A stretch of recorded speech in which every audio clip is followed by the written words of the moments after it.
Hello guys, and welcome back to my YouTube channel. In this video, I wanted to teach you some advanced expression in English, the expressions that native speakers use all the time. What makes idioms so special is that they give you a whole new range to express yourself, and they allow you to develop new vocabulary for your learning. This means that you will have additional tools when speaking or writing, and you'll be able to approach a native speaker at a greater rate. It's a win-win, so to say. And if you would like to get access to a lot of these idioms and phrasal verbs in a printable worksheet, you can check out my Patreon page, because there I publish a lot of additional resources for you guys to learn English. I also give early access to my videos and also transcripts to every single one of my videos, so you could learn English faster. And also, again, if you have any questions for me, you can always ask me on Patreon. So if you want to support me there and get a printable worksheet like this one, make sure to check out my memberships there and choose the one that works best for you. So let's move on to our first idiom, a train wreck. The literal meaning of the train wreck is an accident in which a train or trains are severely damaged. But in slang, this expression usually refers to a person whose life is very chaotic and unsuccessful. So their life is basically a total mess. For example, a person who has such a chaotic and messy life might say, "I got fired from my last 4 jobs and my boyfriend just broke up with me. I'm a total train wreck." And we can also use this idiom to talk about a major failure or a disastrous situation. Coming back to the previous example, we can change it a little bit and say, "I got fired from my last 4 jobs, my boyfriend just broke up with me, my life is a total train wreck." Again, guys, this expression, this idiom, train wreck, is very informal. And I think it shows well how expressive Americans like to be and how they like to exaggerate things. It's a bit of a train wreck, Joe. Let's go to the next expression, a black sheep. If you describe a person as a black sheep, they don't fit in with a specific group. Sheep are usually white, and there is one black sheep and the flock obviously is gonna stand out. Careful guys with the word sheep. In English, we say one sheep, but many sheep. You don't have to add an S here. Sheeps is wrong. You just say sheep, many sheep. That's it. Also, I just said that if there is one black sheep and the flock, a flock is a group of sheep, also a very good word in English. So let me give you an example of how people might use this expression. When I was growing up, I felt like the black sheep of the family. I was very rebellious, but my siblings were quiet and always listened to what our parents told us to do. So as you can see from this example, I was the black sheep of the family, meaning I was the one who stood out because of my behavior. And it's also interesting how people translate this expression into different languages, because my native language is Russian, and we have a very similar expression, but it goes like this: a white crow, which is pretty fun because crows are usually black, right? So again, if there is a white crow, it's obviously gonna stand out. And I would be very curious to know what you call this person in your native language. Is it a black sheep? Is it a white crow? Let me know in the comments, or maybe it's some other animal like a black polar bear or something. I'm a black sheep, man.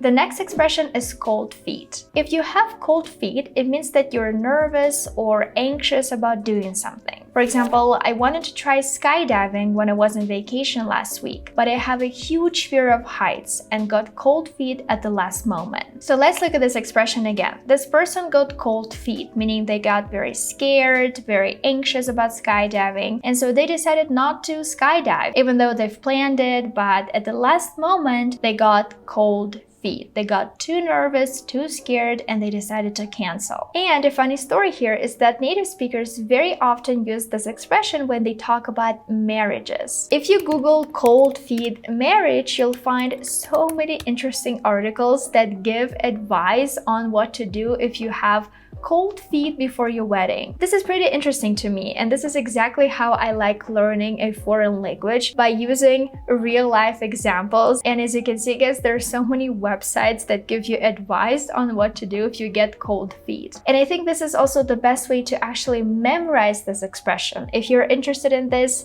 you can read a bunch of articles, and I'm sure by the end of this process, you will have memorized the expression. Sometimes men just get cold feet.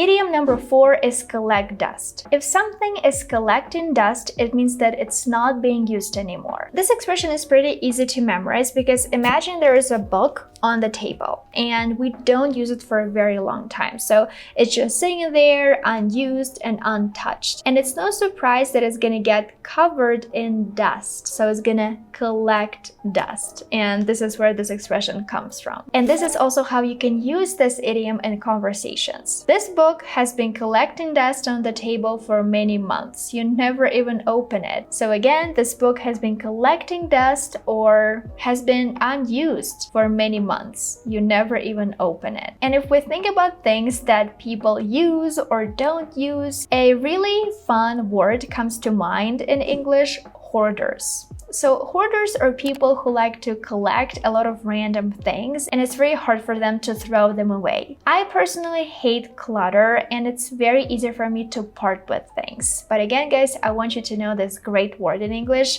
hoarder. And you can also say to hoard things. So you can use this word as a verb. And naturally, I have a question for you. Is it easy for you guys to get rid of things, or would you call yourself a hoarder? Let me know in the comments.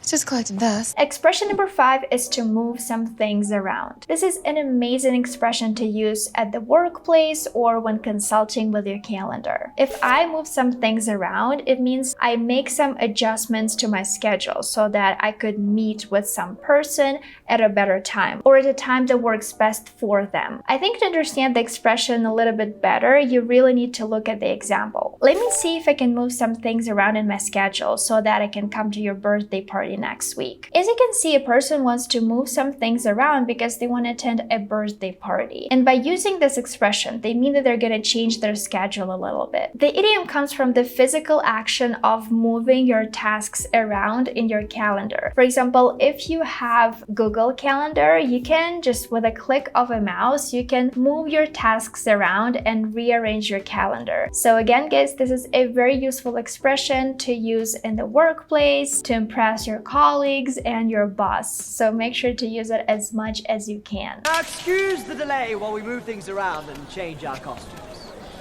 Idiom number 6 is nothing to write home about. I love this expression in English because it perfectly describes the way you feel about something. The expression means not very exciting or extraordinary. Imagine you go to one of the top-rated restaurants in your city, and then your friends ask you how you like the meal. And you can say, the meal at the restaurant was quite good, but it was nothing to write home about. It simply wasn't as special as I thought it would be. So again, instead of saying that the meal was okay, you can use this cool idiom and say, it was nothing to write home about. It just wasn't special at all. And the origin of the idiom is extremely interesting as well. It was mainly used by soldiers stationed overseas who referred to unremarkable incidents that were not worth writing a letter home about. I even found a book where a soldier was describing his day and he used this idiom, nothing to write home about. It was a strange night.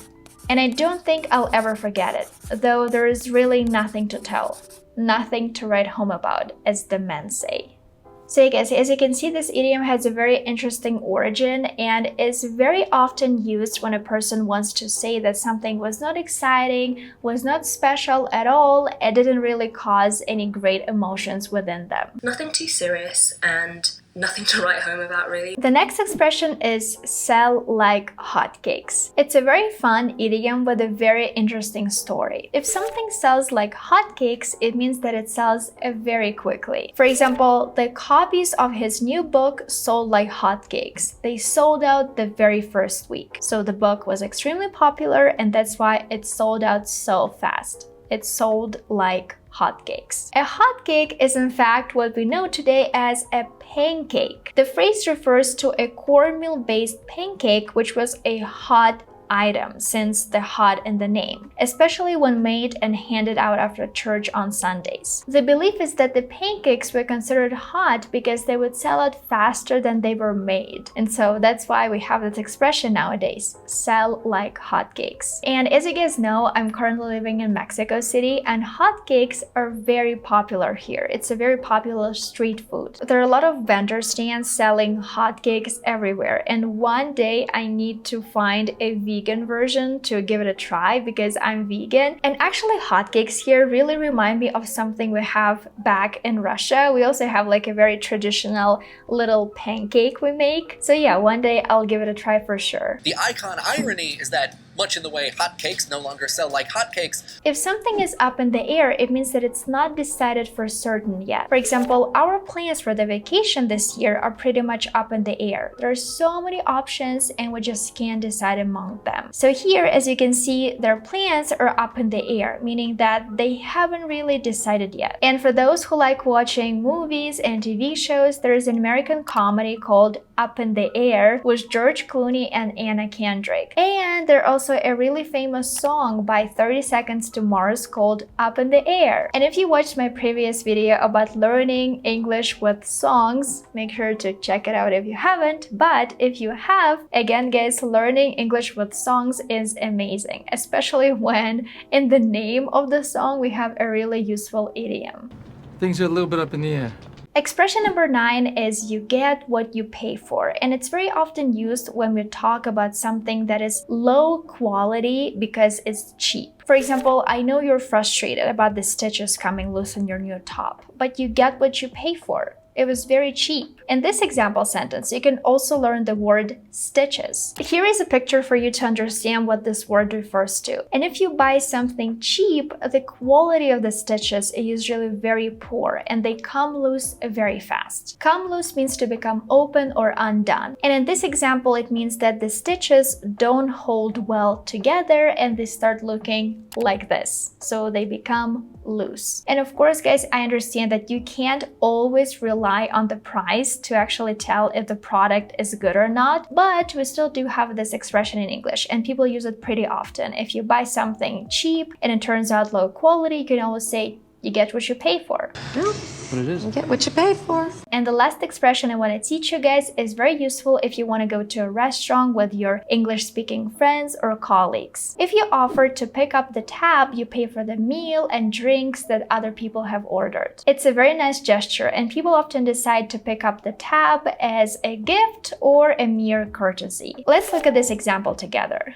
My friend is always very generous. She always offers to pick up the tab for both of us when we go out for something to eat, which means that my friend always pays for me. She pays for herself and she also pays for me. She picks up the tab for both of us. The phrasal verb pick up here means to pay and refers to the actual physical movement, of picking up the tab or the bill from the table when the waiter brings it. Well, first of all, she hates it when guys like open doors for her or try to pick up the tab or pay for things. And yeah guys, I think that's gonna be it for this video. Again, as a quick reminder, make sure to check out my Patreon page and get access to amazing worksheets with informal and formal vocabulary in English, with idiom and phrasal verbs. Again, all the links are gonna be in the description. So thank you guys so much for watching this video. As usual, make sure to subscribe to my channel and follow me on Instagram. And I'll see you guys in my next video. Bye!